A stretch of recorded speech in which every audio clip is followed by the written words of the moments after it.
الرحمن الرحیم، السلام علیکم ویورز، میں ہوں منظور نقیبی اور ابھی آپ کے ساتھ یو اے ای کی لیٹسٹ اپڈیٹ شیئر کروں گا۔ یو اے ای منسٹر نے بتایا ہے کہ گزشتہ 24 گھنٹوں میں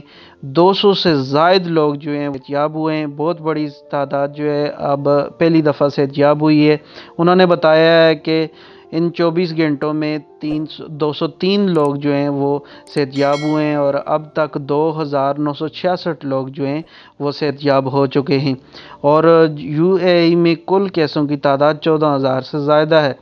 دوسری جانب بتایا ہے انہوں نے کہ پیر کے روز متحدہ عرب امارات میں 567 لوگ نئے کرونا وائرس میں مبتلا ہو چکے ہیں، اور انتہائی افسوس کے ساتھ بتانا پڑ رہا ہے کہ 11 لوگ پیر کے روز کرونا وائرس کی وجہ سے فوت ہوئے۔ یو اے ای میں اب کرونا وائرس کے متاثرہ جو لوگ ہیں ان کی تعداد 14,730 ہو گئی ہے، اور یو اے ای میں اب تک 137 لوگ جو ہیں فوت بھی ہو چکے ہیں۔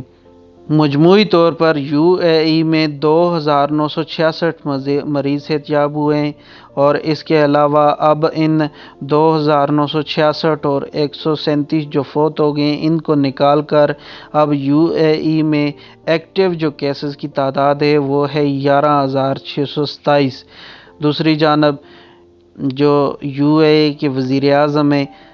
اور یو اے ای کے سربراہ شیخ خلیفہ بن زائد ال نہیان اور دبئی کے فرمانروا محمد بن راشد ال مخدوم، ابوظہبی کے ولی عہد شیخ محمد بن زائد ال نہیان نے امارات میں مقیم تمام لوگوں کو جو خارجی اور ملکی ہیں ان کو خوشخبری دی ہے کہ اماراتی طبی مرکز میں کرونا وائرس کے علاج کا کامیاب تجربہ کر لیا گیا ہے الحمدللہ، اور اسی کی وجہ سے یو اے ای میں مریض بہت جلدی ریکور ہو رہے ہیں۔ مزید کسی بھی اپڈیٹ کے لیے ضرور سبسکرائب کریں اور جاتے ہوئے ویڈیو کو لائک ضرور کیا کریں۔